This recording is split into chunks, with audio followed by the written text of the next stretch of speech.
ഞാൻ നല്ല ചോറുണ്ണാൻ പോവുകയാണ്. ഞാൻ ഇന്ന് ഉച്ചയ്ക്ക് ചോറുണ്ടില്ല, ഞാൻ പഴങ്കഞ്ഞി കുടിച്ചതേ ഉള്ളൂ. വാ മോളെ. ഏകദേശം മൊബൈൽ മോളെ കയ്യിലായിരുന്നു, അതുകൊണ്ട് ഞാൻ ചോറ് എടുക്കാൻ പോകുന്നു. ഉച്ചക്കത്തെ ചോറാണ് ഞാനിപ്പോൾ കഴിക്കാൻ പോകുന്നത്.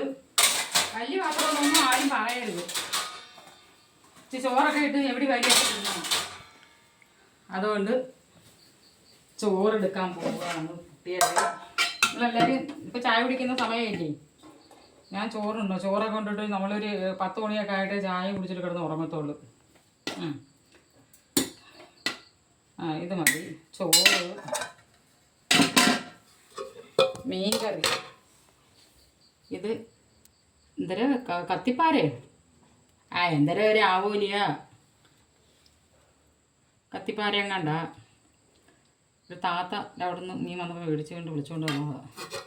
അതുകൊണ്ട് മീന്, ചക്കക്കുരു, എഴുക്കുരട്ടി തേങ്ങ ഇരിങ്ങിയിട്ടതാ. കൊള്ളാം, പച്ചവെള്ളമൊക്കെ കണ്ടിച്ചിട്ട്. എനിക്ക് നിങ്ങൾ വിചാരിക്കുമ്പോൾ ചായ കുടിക്കുന്ന സമയത്തിന് ഞാൻ എന്തിനാ ഈ ചോറ് തിന്നുന്നതെന്ന്. ഉച്ചയ്ക്ക് ചോറ് തിന്നില്ല, ഞാൻ വീഡിയോ പിടിക്കാനായിട്ടിരുന്നു. പിന്നെ മാങ്ങാപ്പുളിശ്ശേരി ഉണ്ട്. വേണ്ട, മാങ്ങാപ്പുളിശ്ശേരി വേണോ? നമ്മുടെ വീട്ടിൽ ഇതൊക്കെ ഉള്ളു കറി. ബാമു പോളോ എൻ്റെ കൂടെ വാ. ഇനി ചോറ്, വെള്ളം എടുത്തോണ്ട് വരട്ടെ. ഇതെല്ലാം സത്യമായിട്ട് ഞാൻ ചോറ് ഇന്ന് തിന്നിട്ടില്ല. ഇന്നത്തെ രാവിലെ ഇച്ചിരി പുട്ട് ഇച്ചിരി തിന്നതാ, ചോറ് ഇതുവരെയും കഴിച്ചില്ല. എന്ന് വെച്ചാൽ ഉച്ചയ്ക്ക് മൊബൈലില്ലായിരുന്നു ഈ മീനൊക്കെ ഒന്ന് കാണിച്ചു തരാനായിട്ട്. അപ്പം ഞാൻ വിചാരിച്ചു വൈകിട്ട് എന്തായാലും എൻ്റെ മോള് വന്നിട്ട് എന്താന്ന് വെച്ചാലോ.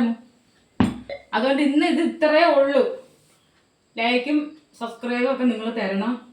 പിന്നെ നാളെ ചോറ് എനിക്ക് ശരി വയ്ക്കുക. ബാക്കി നമുക്ക് നാളെ ഉണ്ട് എനിക്ക് വിശേഷങ്ങൾ പറയാൻ. എങ്കിൽ ശരി എന്നാൽ.